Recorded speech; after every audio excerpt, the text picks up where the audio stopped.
So you want to own a water mill. It's 1350, and every household within 5 miles is legally required to bring their grain to you. Sounds like the safest business in England.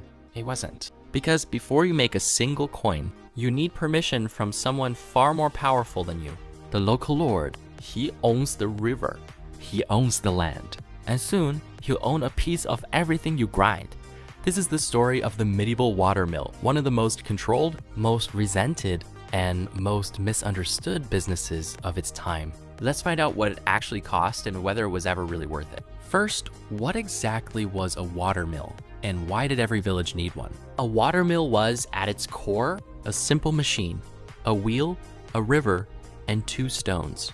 The river turned the wheel turned the gears turned the stones, and the stones crushed grain into flour, the single most essential product in medieval life. Bread wasn't a side dish back then. It was most of the calories most people ate every single day, which meant whoever controlled the meal controlled something nobody could live without. Building one wasn't cheap, and it wasn't something a random villager could just decide to do. It required capital, labor, engineering knowledge, and land rights that almost nobody actually owned. In most of medieval Europe, rivers belonged to the lord of the land, not the people living beside them. So step 1 wasn't hammering a single nail. It was asking permission, and permission from a lord in the 1300s never came for free. Here's where the watermill stops, looking like a normal business, and starts looking like something else entirely.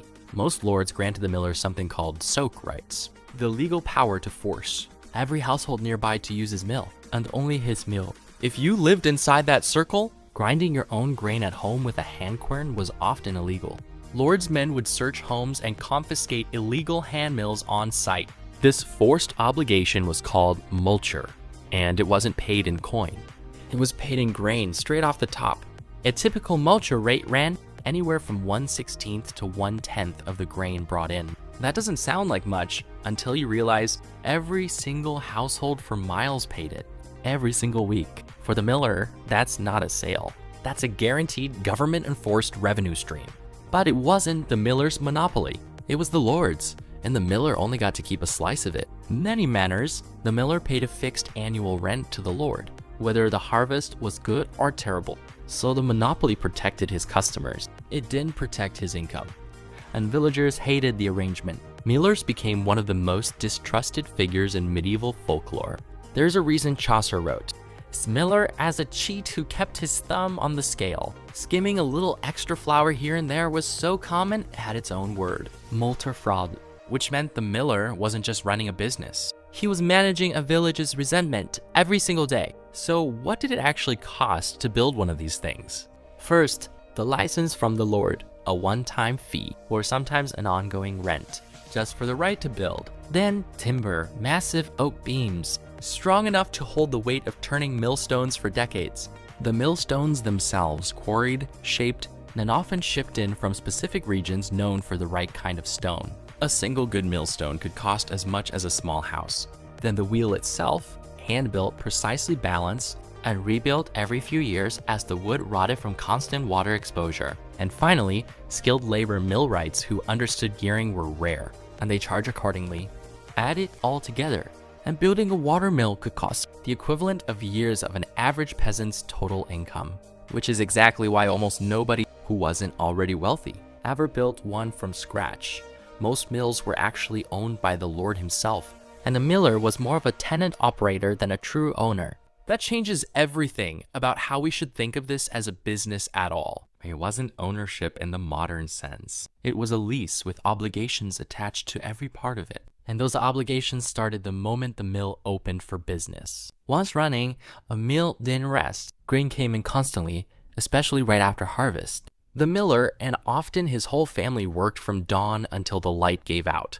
Every sack that came in was measured, ground, and measured again, with the multure toll deducted before a single grain went home. On a good week, that toll added up to a steady, dependable income most medieval trades could only dream of. But the miller also had to sell any surplus flour or bran he collected. On top of running the grinding operation itself, that side income mattered, because multure alone often wasn't enough to cover a bad season. Peasant harvests fluctuated wildly year to year.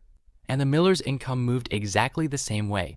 A poor harvest meant less grain coming through his door, and a poor harvest hit everyone in the region at once. So unlike a modern business with diversified customers, the miller's fortune was tied to the exact same weather as every farmer around him. No competitors to steal customers from in a bad year, but also nowhere to hide when the whole region struggled. The monopoly cut both ways, guaranteed customers, but a single shared risk with everyone who depended on him. And that risk went far beyond bad harvests. The entire business ran on one thing the miller never controlled, the river. In a drought, the water level dropped.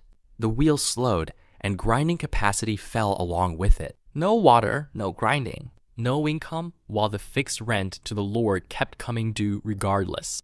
Then there was the opposite problem, flooding, which could destroy the wheel entirely in a single night. Rebuilding a wheel after a flood meant weeks of lost income on top of the repair cost itself. Fire was another constant threat, a mill full of dry flour. Dust was basically a tinderbox. Flour dust in the air can ignite almost like an explosion. A risk millers dealt with centuries before anyone understood why. A single fire could wipe out years of savings in a single night, and there was no insurance to fall back on. Then there was the machinery itself. Millstones didn't last forever.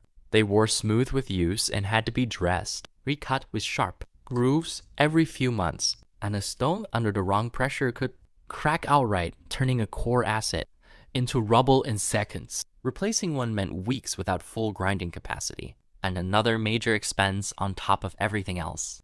Adding gears that jammed, wooden shafts that warped, and paddles that constantly rotted from water exposure, and it becomes clear this safe monopoly required constant just keep functioning at all. So let's actually add up what all of this cost across a typical year. Annual rent to the lord, often fixed and due whether the year was good or bad. Stone dressing, several times a year, requiring either the miller's own skill or a paid specialist.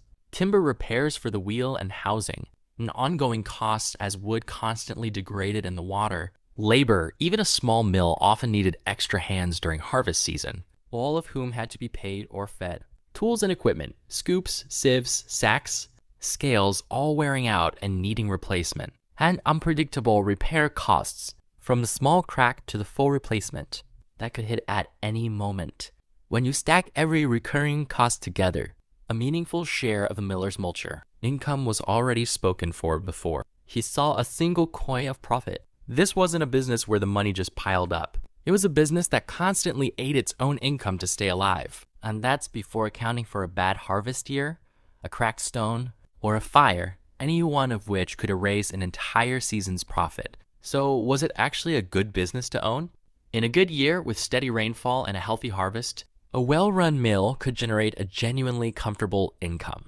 Enough, in many records, to place a successful miller among the wealthier commoners in his village, sometimes even wealthier than the local priest. That guaranteed customer base really did make this one of the more stable trades of the era. When conditions cooperated, but when conditions cooperated is doing a lot of work in that sentence. One bad drought year, one flood, one fire, and that same wealthy commoner could be pushed to the edge of ruin. And unlike a farmer who could simply plant less next season, a miller couldn't easily scale down. The mill itself cost the same to maintain, whether business was booming or barely surviving.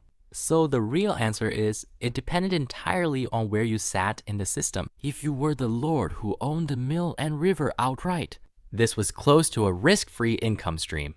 If you were the miller leasing and operating it, you carried nearly all the operational risk for a fraction of the reward. And if you were a villager, you paid the toll regardless of whether you liked the arrangement at all. So back to the original question, was owning a medieval water mill actually the safe business it looked like from the outside?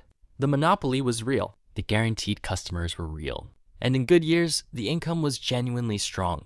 But it was never free money. It was capital intensive, physically dangerous, weather dependent, and legally tangled with a lord who took the biggest cut with the least risk.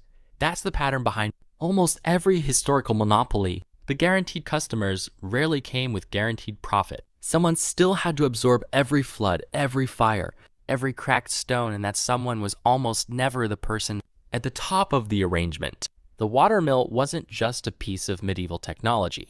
It was an early, physical example of how monopolies actually distribute risk and reward. And in a strange way, it still holds up as a lesson today.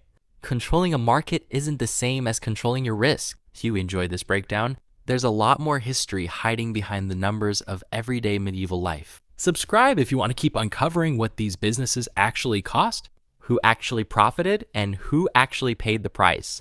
Thanks for watching. I'll see you in the next one.